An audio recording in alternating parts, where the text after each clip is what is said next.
Oke, jadi Pak Peter dan Dokter Ata nih sudah siap nih untuk talk show kita yang sekarang nih, Carry Moms. Kita akan ke Dokter Ata dulu nih ya, Pak Peter ya. Sebenarnya nih idealnya nih Dokter Ata, ini kan topik kita adalah tentang gitu ya. Banyak sekali drama-drama yang biasanya dihadapi atau harus diatasi gitu ya oleh para moms dan juga dadnya pada saat mau menyapi anak. Idealnya nih seharusnya umur berapa sih dok anak-anak tuh disapi? Ya, jadi Mbak Nisa, kalau masalah menyapi itu merupakan sebenarnya individual ya, pilihan masing-masing dari moms. Karena kan nanti ada kepentingannya masing-masing gitu ya. Ya. Misalnya ada beberapa moms ternyata sudah mesti menyapihnya karena misalnya momsnya sakit Hmm. atau misalnya momsnya ternyata lagi hamil gitu. Jadi sangat tergantung dalam kondisinya dan itu merupakan pilihan masing-masing lah ya. Karena kan kalau menyusuin itu kan antara si kecil dan mams gitu ya. Ya. Jadi nanti juga untuk menyapih itu juga kesepakatan antara mams dan si kecil juga gitu. Oke, jadi memang sebenarnya ideal itu adalah kembali lagi ke eh, keluarga masing-masing gitu ya, Dok ya. Ya, kepilihan masing-masing. Karena yang tadi saya bilang kebutuhannya kan kadang-kadang ada kondisi yang harus mempercepat atau memang kalau dari banyak referensi gitu Mbak Nisa, kalau winning itu biasanya atau menyapih itu sebenarnya pada waktu mulai MPASI itu usia 6 bulan itu sudah mulai pelan-pelan berarti kita udah mulai melakukan penyapihan. Nah, Oke. kemudian kalau dari rata-rata WHO menyarankan bahwa untuk menyapih itu setidaknya pada saat si kecil berusia 2 tahun. Oke, jadi sekali lagi walaupun memang ada standarnya, tapi kembali ke pilihan masing-masing ya dok ya. Kalau Betul. untuk WWL, Winning with Love, ini kan juga moms banyak nih yang tahu nih ya. Sebenarnya bisa dijelasin nggak sih dok maksudnya apa? Ya, jadi winning with love itu menyapi dengan cinta. Jadi kalau seperti kita tahu dulu kan menyapi itu kan zaman nenek-nenek dulu gitu ya, anaknya supaya nggak mau nyusu lagi dikasih broto wali, dikasih Ya. pahit-pahit gitu ya. Kemudian juga kadang-kadang dikasih kayak obat merah supaya jadi si kecilnya jadi malah nggak mau menyusu karena merasa takut dan kepahitan gitu ya. Nah, yang itu yang mau dibilang Winnie with Love tuh bukan cara-cara seperti itu untuk melakukan penyapihan gitu. Jadi kita memang harus kan memulai menyusui itu sudah kesepakatan ya. Di awal kita menyusui bayi itu dari mulai lahir itu kan udah dengan perjuangan. Kita pertama kontak sama bayinya, skin to skin. Bayinya juga belum kenal payudara ibunya, terus kita berikan payudara sampai nanti 2 tahun misalnya menyapih, terus tiba-tiba mau kita hentikan proses yang segitu lama gitu. Nah itu jadi mungkin pada beberapa kondisi kan akan menimbulkan stres pada bayi. Nah Ya. supaya dia tidak menimbulkan stres atau gangguan psikologis gitu ya terhadap si kecil, maka kita harus melakukan teknik-teknik menyapih yang baik itu, yang dengan cinta, di mana kita kasih pengertian gitu. Sebelum tidur tuh biasanya kita sebelum 2 tahun itu kan suka tidur tuh ditemenin tuh misalnya si kecil dikasih tahu dulu nanti kalau kakak udah 2 tahun kita nyusunya nanti pakai gelas ya gitu, jadi udah mulai di sounding lah istilahnya seperti itu gitu. Nah mungkin juga udah mulai dicariin aktivitas yang untuk supaya dia nggak nginget nyusuin terus, misalnya pijet bayi sebelum tidur atau misalnya baca buku sebelum tidur. Jadi punya ritual-ritual sehingga membuat si kecilnya jadi teralihkan lah gitu pada saat mau menyusu jadwalnya gitu. Itu salah satunya Mbak Nisa untuk tip and tricks winning with love-nya. Yes, ini juga pas banget nih dok. Tadi ada yang bertanya dari Grace Evan, cara terbaik menyapi anak gimana? Nggak tega denger nangisnya. Nah ini biasanya momsnya mungkin yang belum siap ya dok ya. Ya, jadi it takes two to tango lah ya. Artinya nggak mesti harus kita samain dengan pengalaman moms lain yang mungkin bisa benar-benar cuma seminggu tank udah selesai gitu ya. Jadi kita memang punya target, tetapi ya hal-hal seperti itu bisa mungkin bisa lebih fleksibel aja gitu. Karena untuk sesuatu perubahan yang besar seperti menyapi itu pada anak kecil gitu ya, itu merupakan kondisi yang sangat stres juga ya sebenarnya. Karena kan dari biasanya nyusu, kemudian dia juga apa namanya nyaman, biasanya dipeluk ibunya, mamsnya, kemudian tiba-tiba harus dihentikan proses itu. Nah, disitulah peranan mamsnya untuk menyapi dengan cinta itu, di mana itu kita kasih pengertian, kemudian ya punya target, tetapi tidak harus selalu dipaksakan karena pengalaman setiap moms itu sangat unik dan berbeda gitu. Oke, jadi memang jangan dipaksakan, semuanya harus dua-duanya harus sepakat gitu ya, momsnya sama anaknya harus sama-sama enak, sama-sama ikhlas, diobrolin. Tadi kata Dokter Atta, kemudian juga dicarikan kegiatan lain ya dok ya, untuk mengalihkan perhatiannya si kecil ya. Betul. Dok, ada pertanyaan lagi nih dok dari Fatia Kerry. Kalau sudah disapi, terus sudah minum susu formula juga, kadang suka masih minum ASI dan ASI juga masih ada. Itu nggak apa-apa ya dok? Nggak ada masalah. Jadi memang kita tadi bisa menyusui sebenarnya bisa sampai 2 tahun ataupun lebih gitu ya. Tetapi memang ada beberapa pendapat ahli jiwa, semakin lama menyusui, yang ditakutkan adalah masalah nanti ketergantungan secara psikologisnya dari si kecil kepada mamsnya gitu. Nah, tetapi kalau misalnya memang masih sekali-sekali, nggak ada masalah, sambil nanti kita berikan pengertian bahwa yang tadi saya bilang, oh kakak kan udah besar, jadi minumnya nanti dari gelas gitu. Kemudian kita carikan aktivitas, kemudian juga kita bisa gantikan, biasanya jual minum susu misalnya digantikan dengan makanan yang lain ataupun minuman yang lain, sehingga si kecilnya juga udah jadi lupa gitu loh dengan oh ini kan biasanya jadwal nyusu gitu. Seperti itu Mbak Nisa. Oke, thank you Dokter Atta. Dokter, aku ke Pak Peter dulu sebentar ya dok ya. Oke. Pak Peter, ini ada yang komen nih Pak, Januari anakku sudah harus disapi. Beruntung banget ada susu formula kambing ini jadi makin pede. Wah, seru nih ya Pak, nih gimana nih prospeknya susu kambing formula untuk pasar di Indonesia? Mengingat juga mungkin banyak moms di Indonesia yang sudah familiar gitu ya dengan susu sapi. Iya, jadi kalau bicara soal prospek, sebenarnya prospeknya sangat ada. Tadi kan Dokter Atta juga ada cerita uh, bahwa kalau ada sebuah perubahan besar memang perlu waktu dan perlu proses. Saya sadar betul bahwa memang market kita di Indonesia semuanya sudah belum ada yang familiar dengan susu kambing. Jadi prospeknya pasti ada, pertanyaannya tinggal seberapa besar. Yang perlu diingat adalah sebenarnya kita sama-sama paham bahwa kategori ini betul-betul baru, belum familiar, banyak yang belum familiar, sehingga PR kami adalah sebenarnya tugas kami terbesar untuk ngasih edukasi, memberikan penjelasan, kenapa sih gitu, apa benefitnya, apa kelebihannya, kenapa harus setelah sekian lama dengan susu yang sudah ada, sekarang harus pindah ke susu kambing, kenapa? Makanya tadi kan ada penjelasan dokter list semua segala macam, biar mereka bisa menjelaskan, ini loh benefitnya dan segala macam. Kira-kira gitu. Yes, betul Pak Peter ya. Ini juga ada yang komen nih Pak, Carry Home memang bagus banget. Ini sama ya Pak ya dengan Carry Home yang di luar. Nah, anak saya biasanya minum Carry Home yang dari Malaysia. Ini bisa beli di mana Pak kalau di Indonesia? Oke, iya betul. Jadi sebenarnya Carry Home ini sudah ada di beberapa negara, betul sekali, Singapura, Malaysia, di luar negeri. Kita baru kali ini kita bawa ke Indonesia. Sebenarnya kalau ditanya sama aja, tentu ya produknya akan sama, datangnya juga dari sumber yang sama. Cuman catatan yang perlu saya berikan adalah produk yang kita bawa ke Indonesia adalah produk Carry Home yang memang sudah diuji dan lulus uji dari BPOM. Karena kan kita semua percaya dengan BPOM, orang-orang yang capable untuk memeriksa. Jadi saya mengedukasi, kalau memang Bapak Ibu Imam sudah pakai Carry Home, sekarang pakai aja yang dari Indonesia. Karena sudah resmi, sudah teruji di BPOM, dan kita juga sudah dapat sertifikasi halal untuk yang produk Indonesia. Gitu Mbak Nisa. Wih, keren. Jadi nggak usah khawatir gitu ya Pak Peter ya. Betul, betul. Semua di Indonesia nih ya. Nah, kalau dari semua kebaikan nutrisi nih yang tadi juga kita sudah dengarkan dari DGC dan juga Dr. Liz gitu ya, yang ada di susu kambing formula Carry Home. Kalau boleh Pak Peter rangkum jadi 3 aja nih keunggulan dari susu Carry Home yang perlu diingat oleh Carry Moms yang hadir hari ini tuh apa Pak? Oke, kalau dirangkum menjadi 3, saya bisa katakan yang pertama kita lebih alami. Kenapa lebih alami? Tadi kalau dengar penjelasan Dr. Liz, kita tuh mengambil semua the whole goat milk kan ya.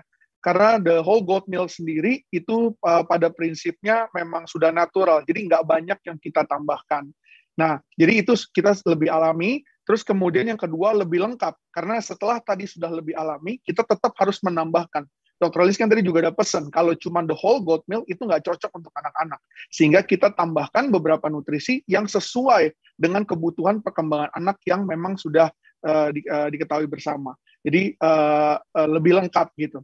Dan yang terakhir ya mungkin saya bisa bilang lebih terjamin karena produk kita 100% dibuat dari New Zealand sumbernya, dari pack New Zealand itu sudah di-seal, tidak dibuat lagi di manapun, dikirim ke Indonesia, sudah tinggal langsung ke end consumer, dan ya lebih terjamin karena tadi bisa lihat betapa strict proses yang terjadi di New Zealand.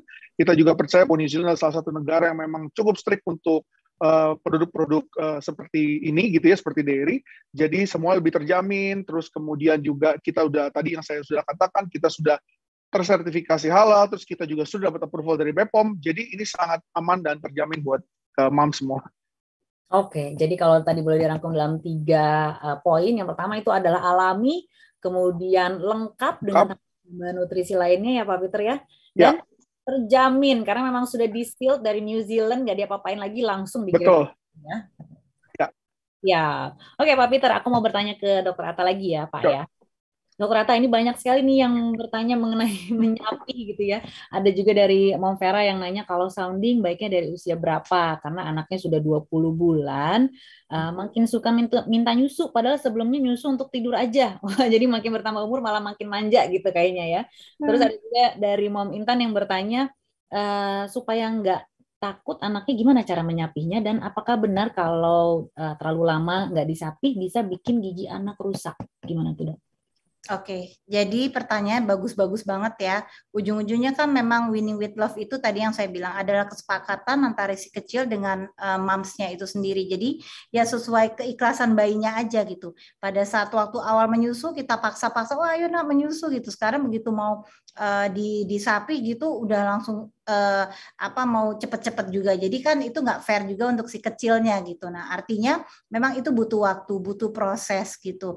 Nah yang tadi saya bilang dari awal tadi. Jadi ada beberapa teknik-teknik mungkin kita buat bonding gitu. Kemudian nanti diganti bondingnya itu bukan setelah menyapi itu dia nggak bisa bonding lagi sama ibunya, tapi kita mengganti bondingnya itu dengan misalnya mencari kegiatan yang sifatnya tidak berfokus di menyusu gitu. Jadi misalnya baca buku cerita sebelum itu, mungkin kita pijat dulu, jadi tetap mempererat bonding antara si kecil dengan mamsnya. Nah untuk masalah kapan tepatnya itu tadi udah jadi sebelum mungkin 2-3 bulan sebelum waktu dia harus sudah selesai menyusu itu kita udah mulai kasih tahu aja. Nanti waktu kakak umur 2 tahun tiup lilin, nanti nyusunya kita pakai gelas ya, atau jadi seperti itulah bahasanya. Setiap hari diomongin terus kayak semacam dikasih masukan bahwa setiap malam itu dikasih pillow talk lah istilahnya Mbak Nisa, tuh diinformasi dikasih tahu terus gitu. Seperti itu.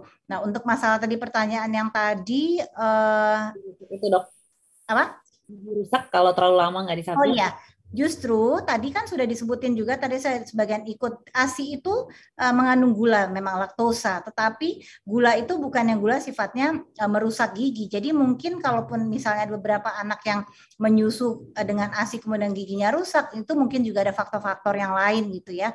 Bisa aja dia masih memang dikasih suka makan makanan yang manis. Nah, kalau dari gula dari ASI itu sendiri itu sifatnya tidak bikin merusak gigi atau karies, justru malah kalau kita menyusu itu mengurangi resiko karies terhadap gigi si kecil gitu Mbak Nisa. Dan mungkin yang memang kita buat tadi saya sebutkan bahwa kalau terlalu lama menyusu, beberapa pendapat ahli jiwa gitu itu tadi jadi mengurangi kemandirian si kecil terhadap dirinya sendiri gitu, dan dia sangat tergantung nanti dengan mamsnya kalau dia terlalu lama dari rata-rata yang disarankan gitu.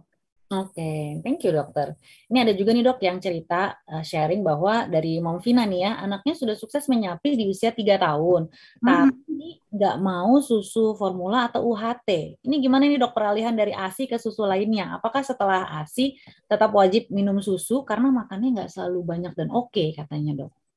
Oke, jadi kalau masalah untuk setelah menyapi itu kan bisa diberikan makanan atau minuman lain. Yang penting dia jadinya nggak inget nyusu lagi. Nah, kalau misalnya si kecilnya memang misalnya bermasalah dengan makan gitu, kita mesti cari tahu dulu gitu loh. Nggak cuman karena setelah disapi terus dia jadi nanti akhirnya jadi nggak mau makan yang lain gitu. Nah, jadi mungkin kalau si kecilnya nggak mau minum susu atau apa namanya susu formula atau apapun, itu mungkin kita bisa menyikapinya dengan memberikan misalnya susunya itu dibuat jadi puding, kemudian juga dibuatin jadi kayak popsicle ice gitu, atau dicampurkan di dalam apa namanya bahan makanan. Nah seperti itu, jadi nggak mesti harus dalam bentuk minuman as a drink, tapi bisa di dalam pencampuran makanan. Mungkin saya juga pengen tahu kalau susu kambing seperti ini bisa nggak sih Pak Peter bahwa ini dibuat kayak semacam processing food juga gitu loh, misalnya yang seperti saya sebutkan nanti dibuat puding atau apa, biar jadi si kecilnya juga tetap dapat susu tapi tidak dalam bentuk susu benar minum gitu. Ya, gimana Pak Peter? Betul, betul banget Bu. Jadi memang dokter, betul. Jadi memang bisa. Saya sadar betul bahwa memang nggak pada saat itu misalnya kita punya concern bahwa nggak semua orang, nggak semua anak suka sama susu. Maka kita memang ada punya boleh banget untuk bisa dibuat jadi untuk yang tadi puding dan lain sebagainya. Bahkan sebenarnya kita punya beberapa produk yang terbuat dari susu kambing di mana bentuknya bukan susu, tapi memang sampai saat ini belum sampai. Jadi nantikan nanti soon gitu ya. Jadi dia akan juga bisa membantu untuk yang tadi punya masalah sama seperti yang tadi Ibu bilang ke Mbak Nisa gitu. Oke, Pak Peter. Jadi memang ternyata bisa gitu ya diaplikasikan dengan jadikan bentuk makanan lain. Tadi juga sempat ada yang bertanya, Pak Peter, kalau dikonsumsi dingin boleh nggak sih, Pak? Oke, jadi sebenarnya gini, poinnya adalah kalau sesuai dengan petunjuk bahwa dia mesti bukan karena bentuknya powder ya, Mbak Nisa, sehingga dia mesti larut. Artinya adalah dia perlu air masak dan air matang, gitu kira-kira. Setelah itu terus kemudian mau diminum secara dingin, misalnya dibuat ditambah es batu atau dan segala macam, sebenarnya bisa-bisa aja nggak masalah.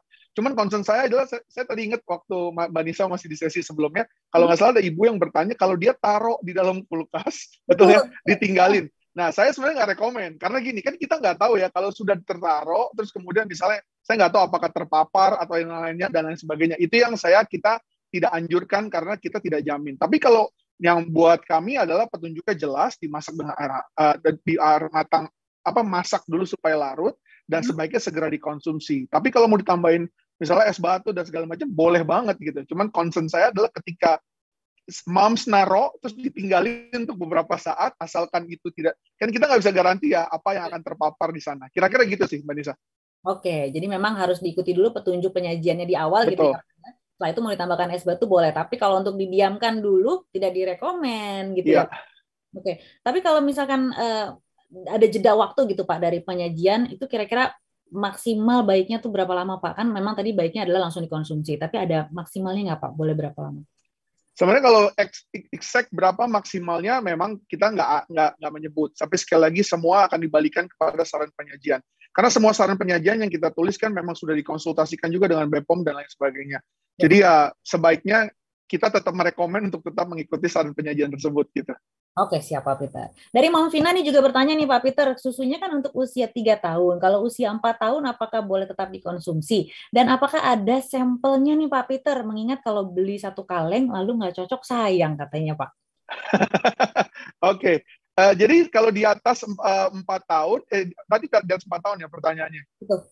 Ya, di atas 4 tahun tentunya sebenarnya kalau ditanya boleh apa enggak, jawabannya boleh. Yang perlu diperhatikan cuma ketika anak, mungkin dokter Margaret kita akan jauh lebih tahu, ketika anak udah usia 4 tahun ke atas, tentu kebutuhan nutrisinya kan berbeda ya. Kita kan membuat produk ini kan memang spesifikasi untuk yang anak usia tertentu. Jadi mungkin perlu diperhatikan itu aja. Takutnya nanti ada yang kekurang dan lain sebagainya, dan setiap anak kan berbeda-beda, sehingga itu juga mesti diperhatikan dengan benar. Nah, untuk sampel jangan khawatir. Kalau memang moms butuh sampel, saya paham banget ini produk baru. Jadi nantikan aja, stay tune. Kita akan kasih sampel dengan beberapa ketentuan. Nanti stay tune aja, ikutin di sosial media kita dan lain sebagainya. Kita akan bisa kasih sampel untuk moms semua untuk coba.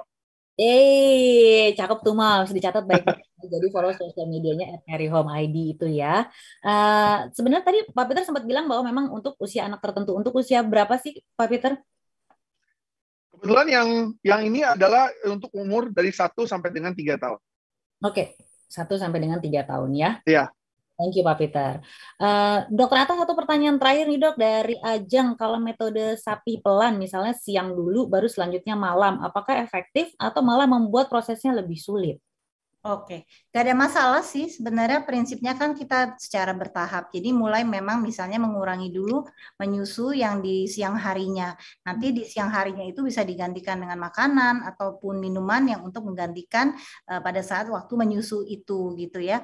Nanti pelan-pelan setelah dari yang siang hari sudah mulai berkurang, jadwalnya kita carikan pengganti atau aktivitas sehingga anaknya nggak ingat sama nyusu. Baru nanti mulai yang di malam hari gitu. Yang mungkin challenging-nya itu adalah waktu di malam harinya itu gitu ya. Karena kan pada saat itu biasanya kita tidur, ibunya di apa maksudnya di situ, si kecilnya dekapan sama si kecilnya. Nah, itu nanti akan menjadi challenging juga buat moms dan si kecil, tetapi mungkin bisa ada itulah support system Mbak Nisa. Jadi nanti dari kakek neneknya, kemudian dari ayahnya gitu untuk membantu proses winning with love ini gitu. Oke, jadi memang bukan hanya ibu dan anak saja, tapi juga kalau bisa dibantu oleh support system lainnya gitu ya, Pak Dokter ya. Dari Betul. ayahnya, kakek nenek, ataupun juga pengasuhnya juga bisa dibantu dicarikan kegiatan-kegiatan lain yang bisa bikin teralihkan ya. Tapi yang pasti moms jangan sampai teralihkan ya Pak Peter ya dari carry home ini ya, karena ini benar-benar sesuatu yang luar biasa sekali nih buat anak-anak Indonesia ya. Iya, Pak Peter, kita standby untuk prosesi launching ya Pak ya. sure, sure. Dokter Atta, terima kasih banyak dok. Antusias sekali banyak Carry Moms yang bertanya sama dokter. Mudah-mudahan jawaban-jawaban dokter bisa membantu Carry Moms semua di sini yang sudah hadir ya dok. Oke, sama-sama Mbak Nisa. Sampai jumpa Pak Peter, Mbak Nisa. Sampai jumpa Dokter Ata, terima kasih. Salut.